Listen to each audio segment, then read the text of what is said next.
Assalamualaikum warahmatullahi wabarakatuh. Perkenalkan, saya Alexandria Safa Amanda dari Prodi Ilmu Administrasi Negara, Fakultas Ilmu Sosial dan Ilmu Politik.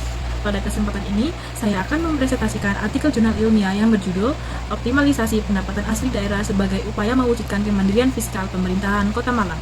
Semoga presentasi ini dapat bermanfaat dan memberikan gambaran yang jelas mengenai isu fiskal yang dihadapi oleh Kota Malang. Tanpa berlama-lama, mari kita mulai. Presentasi ini akan dibagikan menjadi 5 bagian, yaitu mulai dari pendahuluan, metode penelitian, hasil dan pembahasan, strategi optimalisasi, hingga penutup. Sejak diberlakukannya Undang-Undang Nomor 23 Tahun 2014 dan diperkuat UU Nomor 1 Tahun 2022 tentang HKPD, pemerintah daerah dituntut untuk mengelola keuangannya secara mandiri. Kemandirian fiskal menjadi salah satu tolak ukur keberhasilan otonomi daerah. Seberapa jauh daerah mampu membiayai pembangunan dari pendapatannya sendiri. Kota Malang sendiri menunjukkan pertumbuhan PAD yang positif. Namun, ketergantungan pada dana transfer pusat masih sangat tinggi. Bahkan saat pandemi COVID-19, PAD Kota Malang langsung turun 16,8%. Itu adalah bukti bahwa struktur pendapatannya masih sangat rentan. Penelitian ini memiliki 2 tujuan utama, yaitu yang pertama, menganalisis kondisi kinerja keuangan PAD Kota Malang berdasarkan data laporan realisasi anggaran tahun 2021 hingga 2023. Yang kedua, mengidentifikasi strategi optimalisasi PAD yang inovatif dan adaptif untuk mewujudkan kemandirian fiskal. Penelitian ini menggunakan pendekatan deskriptif kualitatif dengan metode studi literatur. Semua data yang digunakan merupakan data sekunder yang bersumber dari laporan realisasi anggaran Kota Malang tahun 2021 hingga 2023. Lalu ada dokumen resmi Bapenda serta regulasi perundang-undangan yang relevan. Pengumpulan data ini dilakukan melalui teknik dokumentasi, kemudian dianalisis secara deskriptif. Slide 6. Analisis ini dilakukan terhadap 5 indikator rasio keuangan, yaitu analisis variasi pendapatan, derajat desentralisasi, rasio ketergantungan keuangan daerah, lalu ada rasio efektivitas dan rasio efisiensi keuangan. Kelima indikator ini digunakan untuk memotret kondisi keuangan daerah yang tidak hanya dari sisi jumlahnya saja, tapi juga kualitas pengelolaannya.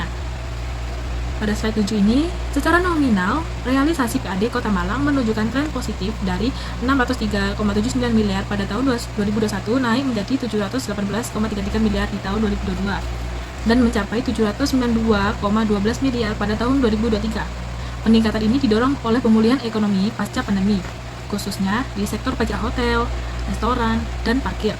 Namun pertanyaannya, apakah pertumbuhan nominal ini sudah cukup untuk mewujudkan kemandirian fiskal? Pada slide 8, jawabannya belum.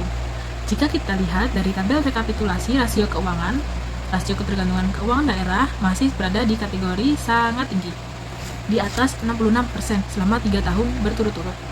Rasio efektivitas PAD justru menurun dari 98,33% menjadi 79,07% di tahun 2023. Dan rasio efisiensi terus meningkat hingga 110,74%, yang berarti pengeluaran daerah selalu melebihi pendapatan yang diterima. Pada slide 9, ada beberapa temuan kritis yang perlu digarisbawahi. Derajat desentralisasi memang meningkat, tapi masih dalam kategori sedang. Ketergantungan keuangan daerah sangat tinggi karena lebih dari 2/3 pendapatan masih berasal dari DAU dan DAK, pemerintahan pusat. Efektivitas PAD menurun tajam karena target yang ditetapkan terlalu ambisius tapi tidak tercapai, dan efisiensi yang memburuk berpotensi menyebabkan defisit anggaran yang berkelanjutan. Pada slide 10, berdasarkan temuan tersebut, ada 4 strategi optimalisasi yang direkomendasikan. Yang pertama, pengembangan sektor pariwisata melalui revitalisasi destinasi, promosi digital, dan kolaborasi dengan pihak swasta. Yang kedua, optimalisasi aset daerah melalui skema KSP dan BOT untuk menciptakan sumber PAD yang lebih stabil. Yang ketiga, digitalisasi layanan perpajakan agar administrasi lebih cepat, transparan, dan bisa dipantau secara real time. Dan yang keempat, penguatan kelembagaan fiskal melalui reformasi birokrasi, pelatihan SDM, dan edukasi perpajakan kepada masyarakat. Pada slide 11, strategi ini juga didukung oleh berbagai penelitian sebelumnya. Siregar dan kawan-kawan tahun 2024 membuktikan bahwa diversifikasi sumber pendapatan efektif meningkatkan desentralisasi fiskal.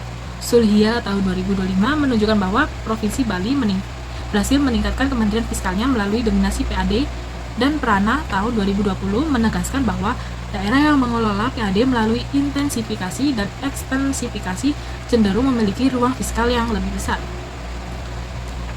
Nah, pada slide 12 ini, kesimpulannya, meskipun PAD Kota Malang terus meningkat secara nominal, namun pertumbuhan tersebut belum diikuti perbaikan kualitas pengelolaan keuangan daerahnya.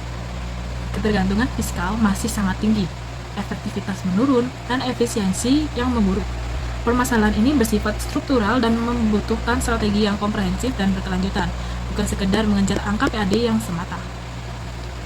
Pada slide 13, oleh karena itu, saran yang diberikan kepada pemerintahan Kota Malang, khususnya Bapenda, adalah segera memperkuat sistem administrasi perpajakan berbasis digital, memperbarui data wajib pajak, dan meningkatkan edukasi kepada masyarakat tentang pentingnya membayar pajak daerah.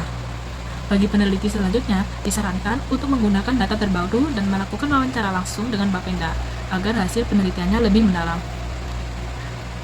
Demikianlah presentasi yang dapat saya sampaikan pada kesempatan ini. Semoga hasil penelitian ini dapat memberikan kontribusi kecil dalam upaya mewujudkan kemandirian fiskal Kota Malang yang lebih baik ke depannya.